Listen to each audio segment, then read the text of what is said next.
E é o Will aqui, e hoje nós estamos aqui para falarmos do filme Anjos da Noite 2, A Evolução. Na verdade não tem o 2, né, é só a evolução, mas o 2 é pra mim poder marcar qualquer qual.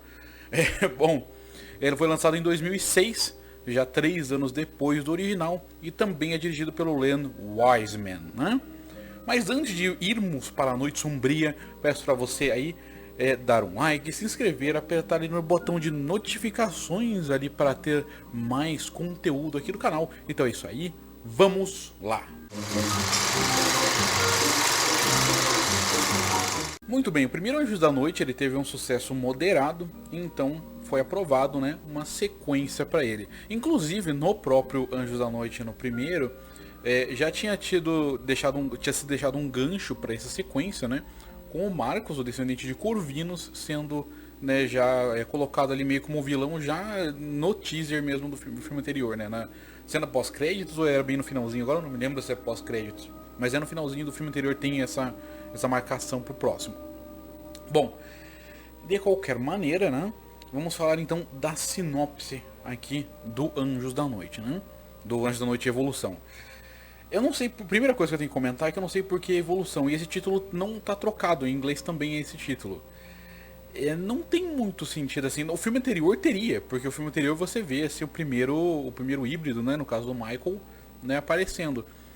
Já nesse longa-metragem a gente não tem nada específico. Tudo bem, a gente mostra os dois descendentes de Corvinos, que são um lobisomem muito mais poderoso que a média e um vampiro muito mais poderoso que a média, né? Inclusive ele é mais poderoso que o Victor, eu acredito. O que me leva a pensar por que ele se submetia ao Victor na maior parte do tempo. Eu acredito que porque o Victor tinha um exército e provavelmente ele, apesar de ser mais poderoso, ele provavelmente não conseguiria vencer o exército inteiro do Victor sozinho. E não conseguiria matar o Victor rápido o suficiente para não chegar reforços. Essa é a minha teoria, tipo assim, mais plausível, porque ele realmente é mais poderoso. Ele, inclusive, é o único vampiro da série toda que tem uma transformação física drástica. Ele fica transformado num vampiro parecido com esses vampiros de Skyrim aqui, né? E essa é a forma dele. Você vê que é bem parecido. Eu acho, talvez, até que os vampiros de Skyrim tenham sido inspirados nele. Ou eu não sei onde esse design específico foi inspirado, porque eu sinto que eu já vi ele mesmo antes. Mas, bom, algum dia a gente talvez procure isso daí. Passando então aí para como um roteiro funciona, ele tem alguns detalhezinhos ali dúbios, mas ele é razoavelmente sólido, né? Quais são os detalhezinhos dúbios, né? A gente começa, primeiro as coisas boas, né? A gente começa com uma introdução ao passado. A gente vê a batalha dos lobisomens 1000 anos antes, ou até mais, em que tem o Victor coordenando junto com a Amélia e o Marcos batalhas contra o irmão do Marcos, que é o primeiro lobisomem, né? O William. Só que o William é diferente dos outros lobisomens, né? E os lobisomens que ele transforma também. Ele, quando transforma alguém em lobisomem, a pessoa não consegue voltar a ser humano e nem ele mesmo consegue voltar a ser humano. Então ele é meio descontrolado, assim. Então ele não tem diálogo, a gente nunca vê ele na forma humana. É um negócio assim, humanoide, né, por assim dizer. Depois a gente passa pro futuro e a gente vê ali a Celine e o Michael indo pra mansão. E aí começa um negócio estranho. Um negócio que eu considero muito estranho. O Michael e a Celine, eles estão assim, tipo, eles estavam no centro lutando, no centro da cidade. Eles estavam lutando contra os lobisomens. Aquela base dos lobisomens no filme anterior ficou no centro da cidade onde eles estão. E eles estão indo ali pra mansão. E o Craven chega muito antes, sendo que dá pra ver que eles tinham mais condições de sair ali antes. Além disso, o Craven ainda tem capanga, sendo que os capangas do Craven foram mortos. Então, e ele não tem assim capanga, assim, muitos ali, só são os caras que foram adicionados aí por esse motivo, por esse momento específico. Então é esquisito, é muito estranho essa primeira sequência no sentido geográfico, assim, os dois iam chegar na mansão mais ou menos ao mesmo tempo, ou porque o Craven ele não é desafio pra nenhum dos dois. Ele não é desafio pra Celine e não é desafio pro Michael. Mesmo o Michael enfraquecido, ele arrebentaria todos aqueles vampiros. Então é muito, muito estranho, assim, esse negócio. Isso só é feito desse jeito pra que o Marcos mate os capangas do Craven e vá atrás da Celine sem a Celine falar com o Marcos antes. É meio estranho isso daí. O filme acaba adicionando outros elementos aí à mitologia, como o fato da família da Celine ter sido quem criou a prisão, né, criou o selamento ali do Marco, o selamento tipo anime mesmo. Então, o Marcos está selado ali numa prisão e foi a família da Celine que criou isso daí. Isso zoa totalmente a linha do tempo, assim, porque a Celine diz no filme anterior que ela tem cerca de 600 anos, né? Só que na verdade não, ela tem bem mais para ela poder ser isso, porque a família dela quando está sendo construída a prisão, ela é criança e o William ele foi preso, né, capturado 1000 anos antes.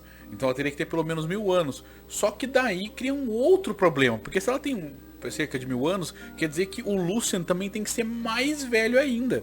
Só que ele não é, porque o filme seguinte ele elimina esse negócio. Então a linha do tempo dos Anjos da Noite, ela é terrível, assim, pra você tentar entender. A Celine não pode ter a idade que ela tem pra fazer sentido, porque o Victor, ele salva ela por ela parecer a filha dele. Então a filha dele ainda não teria existido, né, no momento que a Celine estaria, digamos, adulta aqui no contexto da evolução.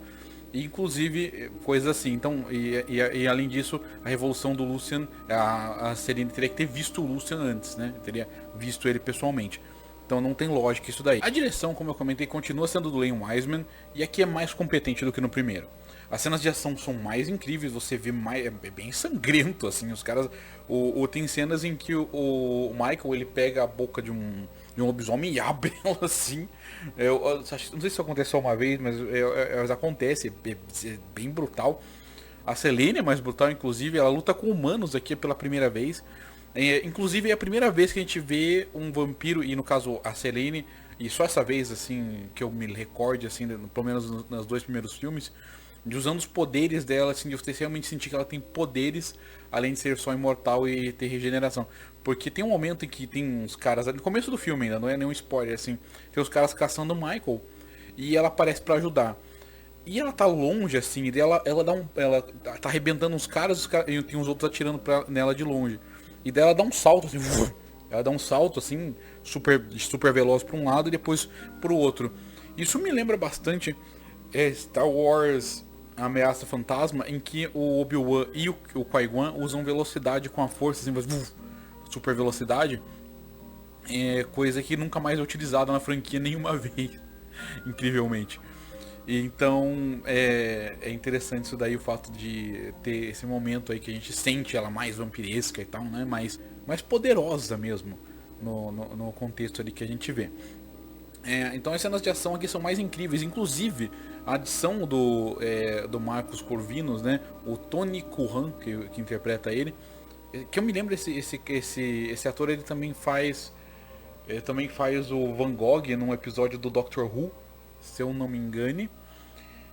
Então ele aparece ali transformado nesse vampirão e ele persegue os dois. Essa perseguição é muito legal. Principalmente a perseguição de carro e depois a batalha final, perto do final do filme, né? No final do filme. Então essa transformação dele acrescenta bastante aos elementos da história e também acrescenta bastante, assim, as dinâmicas que tem ali disponíveis. Uma coisa que você fica questionando, e aí uma mistura de roteiro e direção, porque foi uma decisão provavelmente conjunta, né, de ter no roteiro e de ter na direção, que é o fato de você eliminar as balas de luz ultravioleta. No filme anterior é mostrado que existem munições de ultravioleta que conseguem matar os vampiros automaticamente. Foi eliminado aqui porque, obviamente, vampiros como o Marcos, que são muito poderosos, eles seriam mortos iguais por essas munições e seria um desperdício, né? E seria muito... não funcionaria pro filme e acabar o filme muito abruptamente, né? Não teria lógica. Então essas munições são eliminadas desse filme em diante, porque ele percebeu, obviamente, que é muito overpower, e como a Celine, ela tá nesse meio, assim, de que ela luta contra os dois lados. Se ela tiver essa munição ou munição de prata líquida, qualquer uma das duas munições é muito overpower, e daí ela vai ficar completamente impossível de ter algum desafio, né? Impossível de fazer a história pra frente. Então eu compreendo, mas é um negócio que você fica de, putz, por que não tem, né? Por que não tem mais? Estranho. Das adições aqui, a Kate Beckinsale, né, eu acabei não comentando no filme anterior, ela é uma boa atriz de ação. Ela tem uma expressão corporal pra isso muito boa. O Scott Speedman, isso, ele é um homem rápido. Scott Speedman, ele é chato, é engraçado isso, né? Porque ele é pra ser o cara incrível, o cara que virou o lobo vampiro, o vampirobe, né? O vampizomem. Ele é o Vampisomem, esse é melhor, ele é o Vampisomem. E aí ele é pra ser o cara awesome e tal, todo mundo tem que gostar dele e tal. E ninguém gosta. Inclusive, é uma coisa que acabou sendo muito óbvia na franquia desde o começo, assim. Eu acho, essa é a minha opinião, sinceramente, sobre o primeiro filme em relação ao Michael. Me parece que eles estavam tentando empurrar ele pra ser o protagonista dali pra frente, né? Tipo, nossa, olha o homem fodão, não sei o que lá. Mas não dá, a Selina é muito mais da hora que ele. Não tem jeito, né? Uma cara que retorna, que o Victor, ele aparece no flashback, né? Que aparece no começo do filme. É um flashback razoavelmente longo, assim. Se a gente vê uma batalha ali, né, medieval, as armaduras com design vampírico, por assim dizer, design meio gótico, são armaduras legais. Quando eu falo gótico aqui nesse contexto, lembrando que eu não tô falando de gótico no sentido de góticos históricos, tô falando gótico no sentido de gótico, o estilo tribo urbana, ok? Aí, então, ninguém ali vai mal. A Kate Beckinsale vai muito bem pra ação. O Marcos, o Tony Curran, é o melhor personagem do filme. No anterior, né, o melhor personagem do filme não era um vilão, né? O vilão é o Victor, mas o antagonista é o Lucian, né? Então aqui faz sentido o antagonista e nesse caso específico também o vilão ser o melhor personagem, o Marcos. Aqui a gente tem também o Corvinus aparecendo, né? E o Corvinus não é dito quais são os poderes dele. A gente sabe que ele tem poderes porque ele cita isso pra Selene, e a Selene também replica pra ele isso daí. Ela fala pra ele que você é mais velho, você deveria ser mais poderoso. Então a gente sabe que algum poder ele tem, né? E é muito óbvio que ele tem, só que não é mostrado no filme por alguma razão esquisita. A trilha sonora não tem nada que pra mim pelo menos é chamativo. Então, ok, né? Fazer o quê? Eu acho que só música de encerramento é razoável, mas eu sempre tento deixar as trilhas na descrição, né? E passando assim o conjunto da obra. O conjunto da obra de Anjos da Noite, a evolução, é bem mais satisfatório do que o primeiro Anjos da Noite. Assim, eu tenho que dizer que é bem mais satisfatório.